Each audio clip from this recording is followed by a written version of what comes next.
Hagamos este experimento mental ahora mismo. Pensemos en ese último tema político que nos generó una opinión verdaderamente fuerte, de esas que literalmente hacen hervir la sangre. ¿O qué tal ese último producto que terminamos comprando de manera totalmente impulsiva a las 2 de la mañana? Piensen en esa causa social que de la nada les hizo sentir una profunda indignación. O algo más simple, ese artista musical que empezaron a escuchar de repente y que ahora, es imposible sacar de su cabeza. Estoy segura de que a todos nos ha pasado hace poco. Ahora, preguntémonos esto con total honestidad. ¿Cuánta de esa opinión, de ese impulso incontrolable por comprar, de esa indignación o de ese gusto musical llegó a nosotros de forma completamente orgánica? ¿Y cuánto de todo eso llegó simplemente porque un sistema calculó y decidió mostrarlo exactamente en el momento correcto, en el formato más seductor y con el encuadre perfecto para afectarnos así? Sé que es una pregunta súper incómoda, básicamente porque toca nuestra percepción del libre albedrío. Nos encanta creer que somos los capitanes de nuestro barco digital, ¿cierto? Navegando libremente por un océano de información. Pero la realidad documental que vamos a explorar en este análisis nos muestra un panorama, la verdad, muchísimo más complejo. Sección 1. La ilusión del control. Escuchen esto, hay sistemas de recomendación operando en este preciso instante, de forma totalmente silenciosa en el teléfono que seguramente tienen en la mano o muy cerca. Estos sistemas saben más sobre nuestras preferencias secretas, nuestros miedos más profundos, nuestros momentos de aburrimiento y, ojo aquí, nuestros puntos de quiebre emocional que nuestros amigos más cercanos. Y no es magia, es pura matemática. Han aprendido todo esto a fuerza de procesar billones de interacciones humanas cada segundo. Saben exactamente qué botones psicológicos presionar para capturar nuestra atención. Y lo más impactante de todo es que en ningún momento nos pidieron permiso para aprender todo eso. Pero antes de hablar de las consecuencias, tenemos que diseccionar la máquina. La función pública, digamos, la promesa de marketing de estos algoritmos suena inofensiva y hasta útil.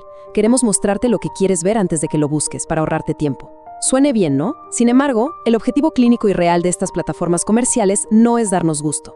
Su único propósito, codificado en su misma arquitectura, es maximizar una métrica implacable, el tiempo que pasamos en la aplicación. Y como vamos a descubrir aquí, lo que las personas quieren y lo que las hace quedarse mirando la pantalla casi nunca son la misma cosa. Para lograr retenernos, la recolección de datos alcanza una escala que resulta francamente aterradora. Imaginen esto, plataformas como TikTok utilizan más de 10.000 variables individuales para perfilar nuestro comportamiento en tiempo real con cada microinteracción. O sea, no solo registran a qué le damos me gusta, miden los milisegundos de duda antes de deslizar la pantalla, registran si vemos un video completo, si lo pausamos, la hora exacta del día, el nivel de batería, la ubicación, con quién interactuamos y qué ignoramos deliberadamente. Básicamente, construyen un modelo predictivo de la psique humana que se actualiza segundo a segundo. ¡Es una locura! Sección 2. Anatomía de la recomendación. Bueno, profundicemos en el caso de TikTok, porque para entender a toda la industria tenemos que mirar al rey actual. Tienen el algoritmo de recomendación más estudiado, más imitado y sin lugar a dudas más efectivo de la historia humana. Entender su anatomía es clave para entender la lógica invisible que hoy domina toda nuestra cultura digital. Este caso ilustra un cambio de paradigma brutal. Piensen en las redes originales, como los primeros días de Facebook. Funcionaban con un grafo social. El mundo digital estaba limitado a las personas que conocíamos. Pero TikTok llegó, destruyó ese modelo e impuso el grafo de intereses. En su página de inicio, el sistema simplemente predice qué va a generar retención, sin importar quién lo haya creado. El algoritmo se convirtió en el intermediario absoluto. Un video puede ser publicado por alguien con absolutamente 0 seguidores, y si la máquina detecta que engancha, ¡boom!, lo empujará a millones de personas en cuestión de horas. Y esto nos lleva a la eficiencia despiadada de su distribución. Funciona como una tubería de 3 fases matemáticas. Cuando un video se publica, entra la fase 1. Se muestra a un grupo de prueba minúsculo. Ahí el algoritmo evalúa en frío. Si la tasa de visualización completa y las repeticiones superan un umbral secreto, pasa a la fase 2, un grupo más grande. Si sobrevive allí, entra a la fase 3, que es la distribución masiva. ¿Y cuál es la métrica suprema que decide si un contenido vive o muere? El tiempo de visualización. Los primeros 3 segundos lo son literalmente todo. El algoritmo no aprende qué le gusta a la gente, aprende qué es lo que atrapa su atención de forma irremediable. Sección 3. Burbujas y manipulación emocional. Dejando atrás la matemática pura, cuando entramos en el impacto psicológico, las dinámicas cambian por completo. Porque claro, cuando el objetivo de la máquina es simplemente retener la atención a cualquier costo, las consecuencias en la mente humana empiezan a notarse. El algoritmo empieza a moldear realidades digitales completamente distintas para cada individuo. Y esto nos lleva a un concepto acuñado por Eli Peiser, la famosa burbuja de filtros. Cuando el sistema personaliza obsesivamente lo que vemos para evitar que nos vayamos, inevitablemente está censurando lo que no nos muestra. La pantalla se convierte en una especie de espejo perfecto que solo refleja y amplifica las creencias que ya teníamos. De pronto, nos da la sensación de que todo el mundo piensa igual que nosotros. Pero hay algo mucho más oscuro aquí. Un estudio de la Universidad de Nueva York en 2023 analizó millones de interacciones y descubrió que la emoción más rentable, la que genera mayor distribución algorítmica, es la indignación moral. Así como lo escuchan, sentir enojo hace que fijemos la mirada por más tiempo en la pantalla. Y ojo, que esta capacidad de manipular emociones no es ninguna teoría conspirativa, está súper documentada. En 2014, Facebook publicó un estudio que dejó a la comunidad científica completamente helada. Sin pedir absolutamente ningún tipo de consentimiento, manipularon los muros de exactamente 689.003 usuarios. A un grupo le inyectaron artificialmente contenidos positivos, a otro contenidos negativos. El resultado, descubrieron que el contagio emocional es 100% real. La emoción que el algoritmo nos muestra dicta nuestro comportamiento posterior. Facebook lo llamó investigación, pero el resto del mundo lo vio como lo que realmente era, una manipulación masiva del estado de ánimo de cientos de miles de personas. Demostraron que las plataformas tienen, literalmente, la llave maestra de nuestras emociones colectivas. Antes de continuar, ¿qué tal si le das like y te suscribes a Mundo Interesante? Gracias por tu apoyo. Sección 4. El impacto en menores. Ahora, si este nivel de influencia altera a adultos completamente formados, tenemos que elevar el nivel de urgencia de nuestro análisis y mirar al grupo demográfico más vulnerable, los adolescentes. Estamos hablando de cerebros en pleno desarrollo, con menor capacidad de regulación emocional y una sensibilidad gigantesca a la comparación social.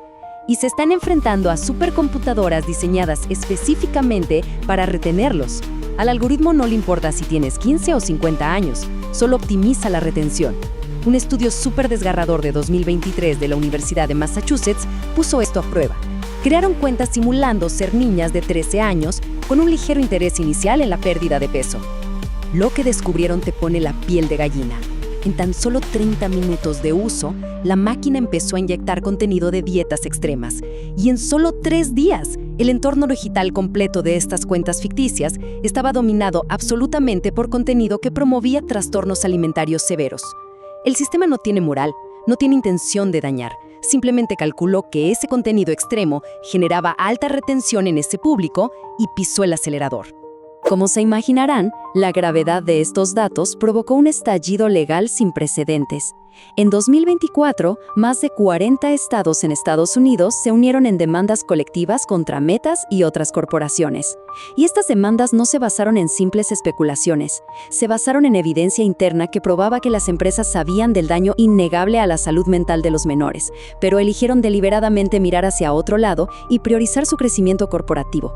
Fue esta presión masiva la que terminó impulsando la legislación de 2025, obligando por primera vez a las plataformas a ofrecer feeds cronológicos sin manipulación algorítmica para los adolescentes, un cambio monumental. Sección 5. Algoritmos contra la democracia. Alejándonos un momento del impacto individual, es imperativo que examinemos cómo estas mecánicas de recolección de datos han influido a gran escala.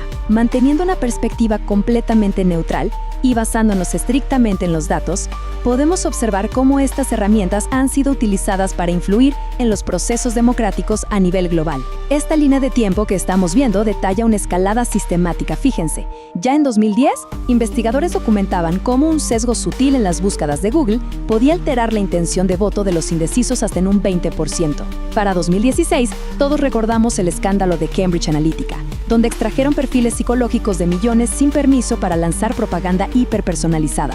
Pero no fue hasta las filtraciones de 2021 que la verdadera magnitud del problema quedó expuesta, culminando finalmente en 2024 cuando Europa implementó la Ley de Servicios Digitales. Este fue el primer gran intento a nivel mundial para auditar estas famosas cajas negras, y es precisamente esa filtración de 2021 la que nos da la pieza clave de todo este rompecabezas. Frances Haugen, exingeniera y denunciante, se sentó frente a legisladores y testificó bajo juramento, respaldada por miles de páginas de evidencia interna. Sus palabras lo confirmaron todo. Los gigantes tecnológicos poseían datos internos abrumadores que demostraban que sus algoritmos amplificaban la división social y la desinformación.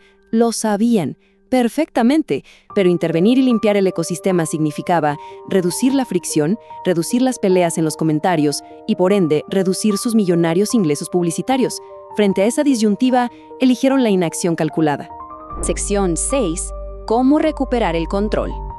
Bueno, después de absorber toda esta escala de manipulación, es súper fácil caer en el fatalismo y pensar que no hay nada que hacer. Pero el propósito de este documental no es dejarnos con una sensación de derrota, para nada. Si bien estos sistemas tienen un poder monumental, están operando en nuestros dispositivos personales. Y nosotros tenemos la capacidad de construir una armadura táctica para reclamar nuestra agencia digital. Ser conscientes es el primer paso, pero la acción es lo que rompe el ciclo. Así que, ¿cómo interrumpimos este flujo pasivo? Primero, es crucial internalizar de una vez por todas que el feed nunca es neutral. Es un escenario meticulosamente curado para ti. En plataformas como Instagram o X, busquen y activen el feed cronológico. Sí, es menos personalizado, pero les aseguro que es infinitamente más honesto. Segundo, entrenemos a la máquina en su contra. Usen ese botón de no me interesa sin piedad. Obliguemos a nuestra mente a salir de la cámara de eco buscando proactivamente fuentes con las que no estemos de acuerdo, porque el algoritmo jamás las va a mostrar por iniciativa propia. Y por último, pongamos límites de tiempo duros desde el sistema operativo de nuestro teléfono.